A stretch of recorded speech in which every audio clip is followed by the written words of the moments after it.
जैसे कि हमने लास्ट एपिसोड में देखा था, हवांग, अजूमा और उसकी सिस्टर वो तीनों एक साथ में बैठकर बात कर रहे थे। और इस बातचीत के कुछ टाइम पहले ही अजूमा की सिस्टर ने हवांग की अच्छी खासी धुलाई कर दी थी, जिस वजह से उसे अजमा की सिस्टर के साइड में बैठने से भी अब डर लग रहा था। अजमा ने किसी तरह हवांग की जान तो बचा ली और साथ ही अपनी सिस्टर को उससे माफी मांगने के लिए भी लगाया था। और यहाँ पर हमें उसके बारे में कुछ बताया जाता है कि वो मरमेड विलेज में रहती है और यहाँ के एलिमेंट्री स्कूल में टीचर है।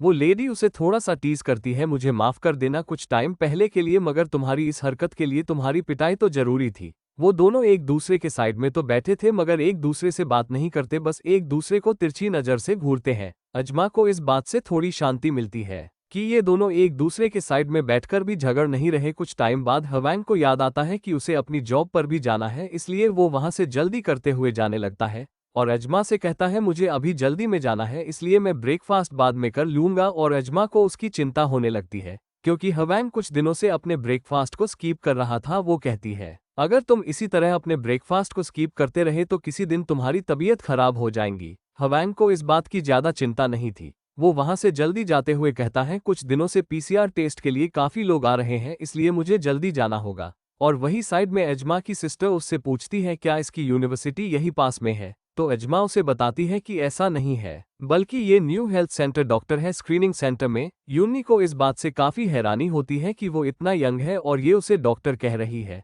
वो आगे बताती है हाँ मगर वो अभी भी एक इंटर्न है। वो अपनी सोच में खो जाती और हवांग के बारे में सोचती है मेरा फर्स्ट इंप्रेशन तो उसके साथ अच्छा नहीं था, मगर देखा जाए तो उसकी एज मेरे जितनी ही होनी चाहिए और उसकी बातों से हमें पता चलता है उसे भी अब थोड़ा पसंद आने लगा है। व्यू चेंज होता और हमें हेल्थ सेंटर का सीन दिखाया जाता है जहां वो अपनी फ्रेंड को ये सारी बातें बताता है कि मुझे अपनी ओनर की सिस्टर काफी परेशान कर रही है। वो मुझे ठीक से घर पर रहने और खाना खाने भी नहीं देती। मैं जब उसके साथ डिनर करने बैठता हूं तो वो मुझे इस तरीके से ट्रीट करती है जैसे कि मैं छोटा बच्चा हूं। और यहाँ तक कि वो अपने पर्सनल काम भी मुझसे करवाती है। और यहाँ से जाने के बाद वो मुझे उसके क्लास के मटेरियल को कलेक्ट करने में भी मेरी मदद लेगी। और हवांग की फ्रेंड उससे कहती है अगर वो तुमसे इतना काम करवाती है तो तुम उसे सीधे मना क्यों नहीं कर देते। वो कहता है वो मेरी ओनर की सिस्टर है, इसलिए उसे मना करना वियर्ड लगेगा। और वो ये भी बताता है कि मैं उसके ऑर्डर्स को फॉलो करते करते थक गया हूँ। उसे जब लगता है कि मेरे पास के ड्रिंक और स्नैक्स खत्म हो गए तब वो मुझे पैसे देकर ड्रिंक और स्नैक्स लेकर आने के लिए कहती है। और ये सब तो उसके खुद के काम है पर ये सब मुझे करना पड़ रहा है। और ये सब चीज़ वो हेल्थ सेंटर में वॉल को क्लीन करते हुए अपनी फ्रेंड को बता रहा था। अभी तो और भी चीज़ें हैं जिससे वो मुझे परेशान करती है। और यहाँ से थक हार के जाने के बाद अगर मैं उसे घर पर दिख गया तब वो मुझसे अपने बैक की भी मसाज करवा लेती है। और ये सब चीजें वो बताते हुए काफी उदास हो गया था। वो आगे कहता है मुझे जॉब के बाद घर जाकर आराम करने के बजाय फालतू के काम करना पड़ रहा है। और जब भी वो मुझे ऐसे ही फालतू काम बताती है तो मुझे उस पर और भी ज्यादा गुस्सा आने लगता है। वो मुझे इस तरीके से ट्रीट करती है जैसे कि मैं कोई मसाज करने वाला या उसका कोई नौकर हूँ।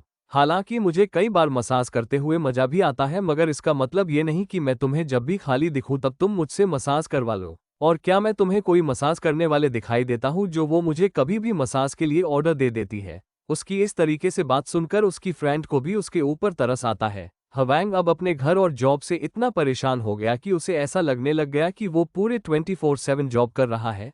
उसकी फ्रेंड पॉइंट चेंज करते हुए बोलती है तुम्हारे लिए तो अच्छा है कि तुम एक प्रिटी डॉक्टर के साथ काम कर रहे हो। उसे वो बात ठीक से समझ नहीं आती तो उसकी फ्रेंड उसे दोबारा से कहती है मुझे लगता है कि मैं बहुत सुंदर हूँ, जिस पर वो थोड़ा सा मजाक करते हुए कहते हैं वेल अ लिटिल बिट। हर लड़की की तरह उसे भी अब हवांग की बातों पर गुस्सा आ जाता है क्योंकि कोई लड़की से बर्दाश्त नहीं होता कि कोई उसकी सुंदरता के बारे में उससे मजाक करे। वो थोड़े स्ट्रिक्ट बिहेवियर के साथ उसे कहती है तुम्हें लगता है कि मैं प्रिटी नहीं हूँ, जरा मेरी तरफ देखो।